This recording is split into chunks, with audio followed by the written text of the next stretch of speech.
All right, we're back in the LBJ Penthouse talking about this week in Texas politics, and it has been, again, another busy week, especially with early voting wrapping up. Let's begin with our headlines, and we'll start first with Scott Braddock, the Quorum Report. Scott, your headline.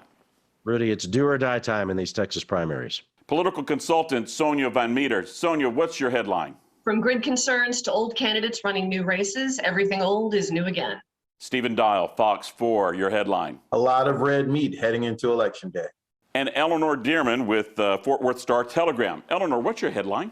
Election day is right around the corner. And here we are, early voting wrapping up. Eleanor, we'll start with you. Are you surprised by the low turnout? Right now, in the Republican side, we're seeing it at about 4.5% turnout statewide through Thursday, and about 2.75% turnout for the same figure, the same period in the Democratic primary. Scott, is it the bad weather or just lack of interest, in your opinion? It's lack of interest, and it's also the bad weather, particularly in Dallas-Fort Worth, where you had folks who were iced in on, I think, part of Wednesday and Thursday. So you had folks who were hoping to volunteer on campaigns, get out and do some block walking and talk to voters, and they couldn't even do that for a part of this week. Right. I wonder if especially here in North Texas, if the inclement weather is going to actually impact some of these challengers who may have started getting some motion going, some momentum going, and that might have stifled it. So do you agree it's not necessarily going to be a test of the new rules? I think it's absolutely going to be a test of new rules, but I think we can't overlook the reasons for the disinterest. On the side of the Democrats, there's a lot of there's a feeling of being demoralized because of the thrashing they took in 2020 down ballot. Republicans, on the other hand, seem to be losing faith in the electoral system entirely. High probability of some runoffs, especially in the GOP Attorney General's race. Scott, there was a debate. Did the debate change anything? Probably not.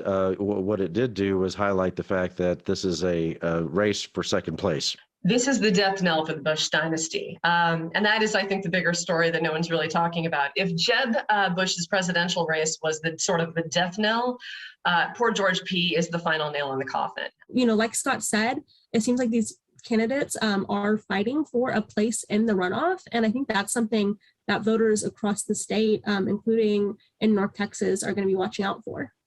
Stephen, is Louis Gohmert really just more of a spoiler, not necessarily going to get into that runoff? I don't think he's going to be in the runoff. I think he's going to be a spoiler. The real question is, who is he going to spoil it for? Governor Greg Abbott made headlines this week on two hot topic issues, one being declaring that some child sex change operations procedures are child abuse, and then also he weighed in on the Austin APD police officers who were indicted following the social justice protest that happened here. Scott, has he bitten off too much? On the same day that the governor was, putting out some of these statements you're talking about, you had the former head of the Electric Reliability Council of Texas in Houston testifying that it was Governor Abbott who ordered ERCOT to keep prices as high as possible during the deadly winter freeze. And that's one of those things in politics. It's watch my thumb. Scott took the words right out of my mouth. This is classic misdirection. He knew exactly what story was going to break, and he needed something to remind his voters while they're walking to the polling precincts as we speak, that he is still the guy in charge and he is still the most conservative person in this race. Russia invaded Ukraine. There are a lot of Texans with Ukrainian ties. There are a lot of calls in cutting off Russian oil and ramping up Texas oil. Are you surprised, Stephen, that Texas oil and gas has gotten involved in this conflict? Not surprised, and that also goes to the base. I would expect to see more of those kind of comments from Governor Abbott and other officials as we kind of watch to see how this attack in Ukraine impacts oil and gas prices. All right, let's wrap up the week with our one word. Stephen, we'll start with you. Your word for the week. Runoffs. Sonia, your word for the week. Invasion. Eleanor, your word for the week. Elections. And Scott Braddock, your word for the week. Exhaustion. Oh, Scott. And with that, we'll wrap up a week in Texas politics.